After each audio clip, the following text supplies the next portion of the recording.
Hi there everyone, and welcome to my updated Cubic deck profile. We've had a lot of good reprints this year and last year that have allowed me to obtain some better cards to the deck, and so I have recently been able to build what I consider a superior take on the archetype to my previous one. A lot of Cubic decks these days focus on link climbing, but with this build it's a bit more geared towards turboing out Crimson Nova and Exceed summoning. Also, with the most recent ban list, the deck lost 2 copies of Desires and 2 copies of Monster Gate, which arguably makes it the most hit deck on the ban list, so this has pretty much killed the Monster Gate variant, and that's another reason why I've decided to rebuild the deck. For anyone who is new to the deck, Cubics are an OTK strategy that focuses on bringing out its boss monster. However, the archetype is not the most consistent, so if you want to pilot the deck, you'll also need to add a few alternate win conditions or like a good grind game in to help push for more wins. For this video, I will only explain my reasons for the cards to run, not their effects. But if you'd like to learn more about the effects, you can watch the first video I did in this archetype. Now, let's get into the profile. To start off, I run 3 copies of Crimson Nova, the Dark Cubic Lord. He is the main win condition of the deck. I run as many good Cubic names as possible to help me bring him out, as he is highly searchable in the deck. I see quite a lot of lists run only 18 other Cubic cards, not including Crimson Nova himself, but this build has 23. All of which serve a purpose outside of just being a name for Crimson Nova, and this is to help ensure that I have enough Cubic names in hand to summon out Nova, because I noticed in a few different decks often you would have a lot of cards you could play with, but you still wouldn't be able to bring out the Crimson Nova, so this really helps with that. And then next I play 3 copies of Duza, the Cubic Meteor Vessel. Duza is just the main searcher of the deck, and he can dump any Cubic card to the grave, so you play him at 3 because he's not a hard once per turn either.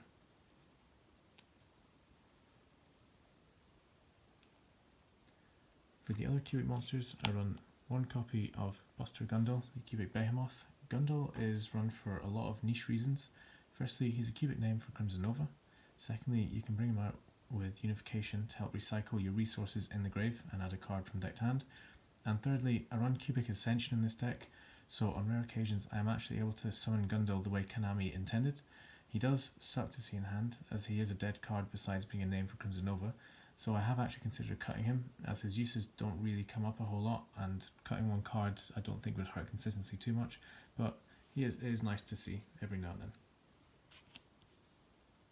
Then I run the 1 copy of Giragail. Giragail is good in time, as he burns for 800 when summoned from the hand, and that 800 burn is also useful for OTK in situations where you attack with Nova and Duza into an open board, and then you summon Giragail using Duza, which makes 8,400 damage in total. And he can also be useful for starting your link climb plays, as you can trigger your Unification in the grave too. And lastly, for the Cubic monsters, I run 3 copies of Vjam, the Cubic Seed. So this card can be played at anything from 1 to 3, it really just depends on what you want to focus on with your build. I really like Vjam at 3 in this deck because, as I mentioned before, I do run Ascension, but also Vjam allows you to access a nice Link 1 toolbox, and he also provides non-targeting negation, which when paired with Cubic Dharma is damage free as well, which is really nice. So there have been many times when summoning out multiple Vjams just can nullify an entire board.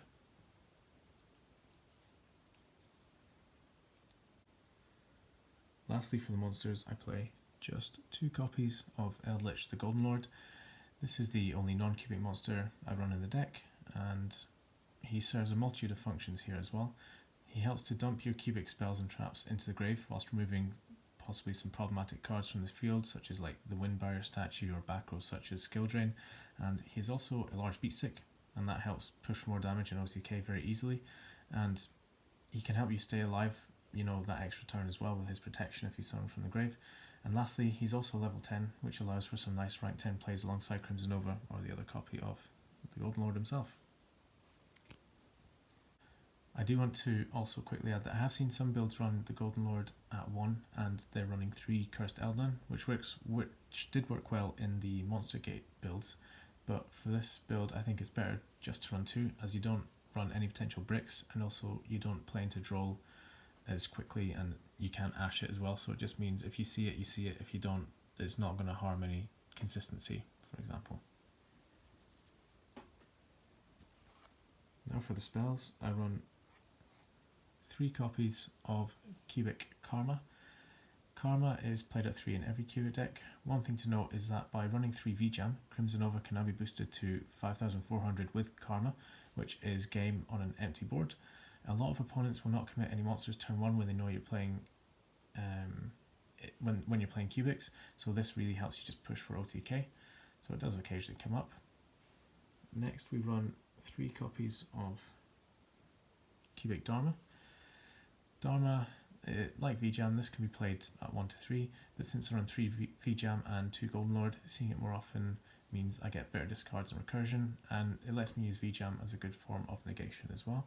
And if I do open multiples, I can just pitch one to the grave to get the draw effect and even possibly recur a monster, so it is still okay seeing multiple copies of it.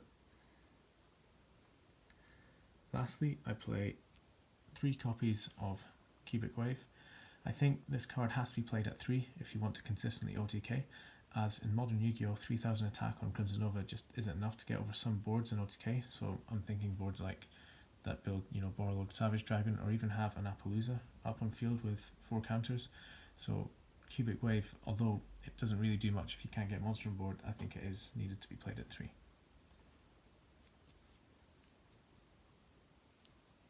For the non-cubic spells, I play 3 copies of Foolish Burial Goods.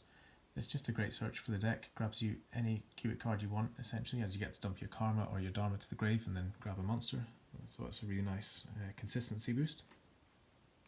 I then play 3 copies of Mystic Mine. I hate to play this card, but it's just too good in cubics to not play, and I don't feel bad when I drop it on someone who's like running the Windbarrier statue, for example, or has made me sit there while they combo for 20 minutes. Cubics usually OTK with only 1 monster, so we can easily play around mine as well, and it allows us to bide our time while we sculpt our hand until the OTK is certain. And with cubics not really being known for back row, especially going into games 2 and 3, your opponent is unlikely to side in back row removal to out the mine, which means you can sit on it probably for a lot of games and not even have to worry about OTKing. And if they do side in back row removal for it, then that's good as well, because it means it's going to be harder for them to deal with Crimson Nova. So it gives your opponent quite a good dilemma there as well. I do want to add that if Magician's Souls was not still ridiculously expensive, I would swap out 1 Foolish Burial Goods and this mine package to run to run the Souls package instead. Or alternatively, I'd swap out mine for a Phantasme when we go back to a link heavy format, as that just gives me some nice draw power and stuff. I then play 2 copies of Triple Tactics Talents. This is just an amazing card in cubics. It helps you steal monsters for more damage going second, or it helps you draw into your starters if you're going second or first. I play it at 2 as it just kind of means you don't really brick on it, as ideally in cubics you want to be able to play with every single card in your hand. The times you lose when you're playing cubics is when you open multiples of, say, Triple Tactics Talents, then you open like multiple Foolish Burial Goods. It just kind of clogs your hand up and means you can't play with everything, but you really need to.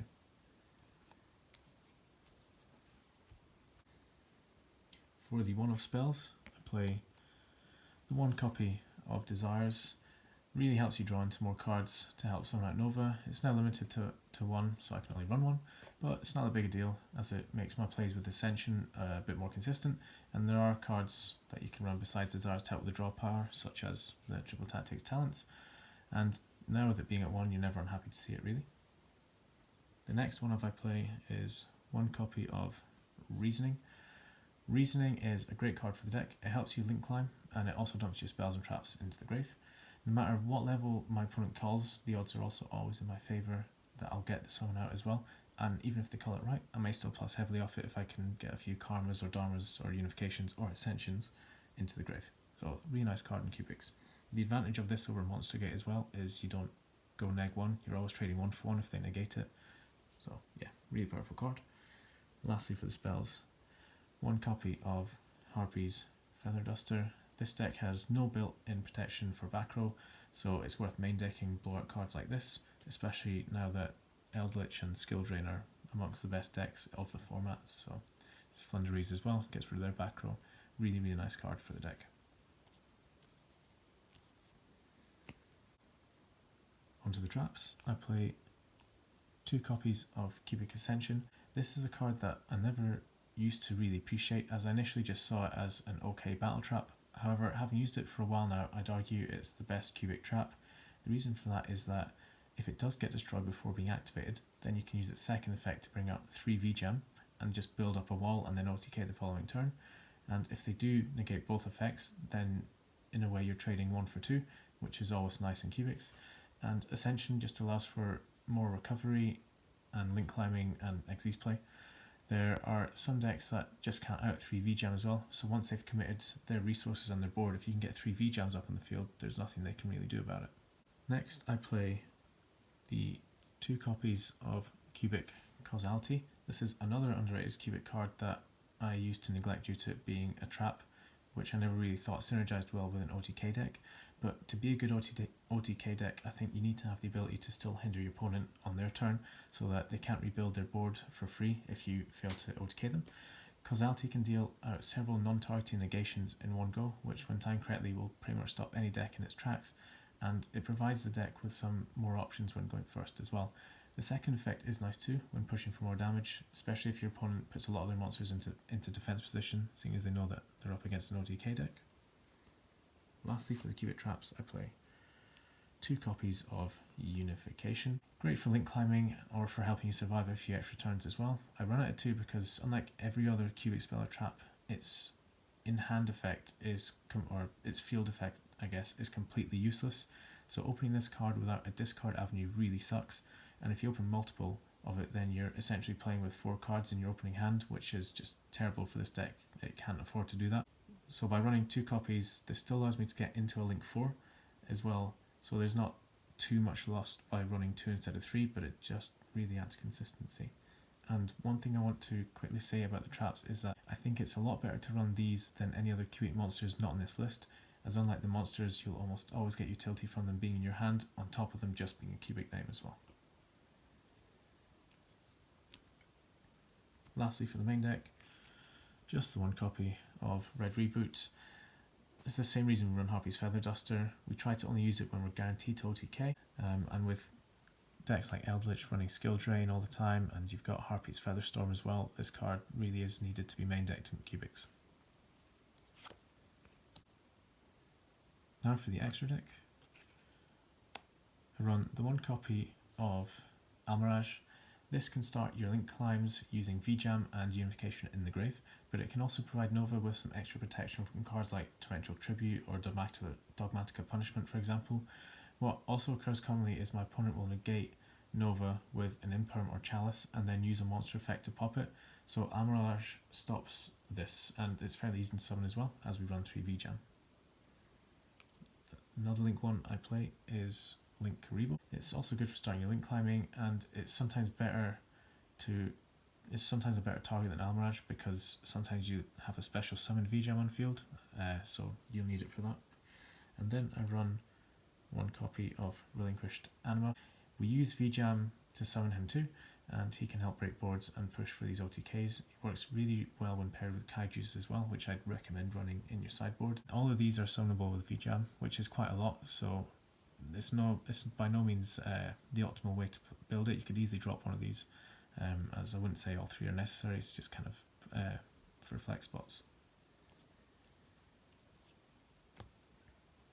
For the link 2s, I run the 1 copy of Underclock Taker. He helps increase damage when we summon out Nova, but you don't draw any of your attack boosting spells such as Karma or Cubic Wave, so it's just an alternate OTK avenue.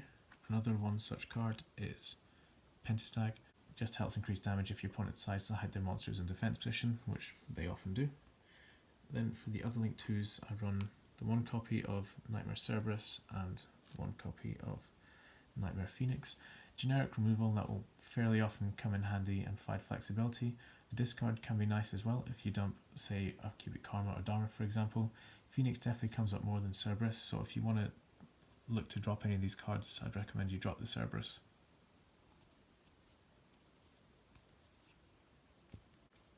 Lastly, for link monsters, I've just played the 1 copy of Topologic Zeroboros. It's another boss monster for the deck, and Cubics do quite a lot of banishing, so it is quite easy to get his attack really high. It also includes your opponent's banish pile as well, so that's really nice.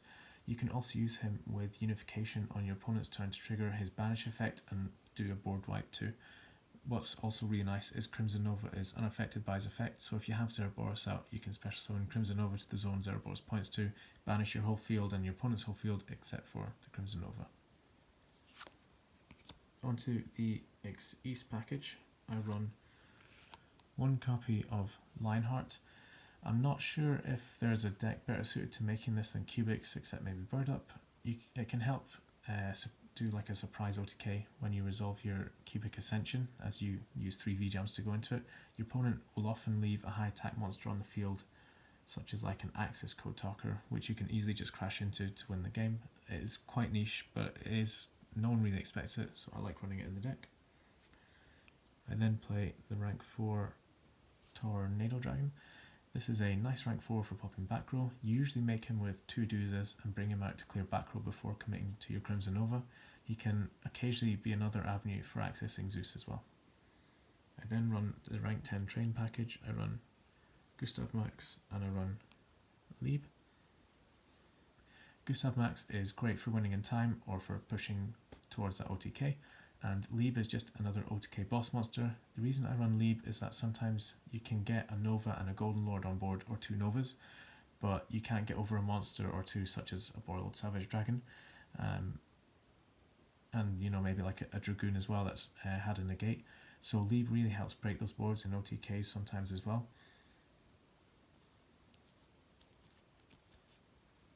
And lastly, I run the Zeus package, so that's the 1 Assembled Nightingale, 1 Downer Magician, and 1 copy of Zeus as well. So the Nightingale is really easy to summon out. Downer Magician is again used to make Zeus.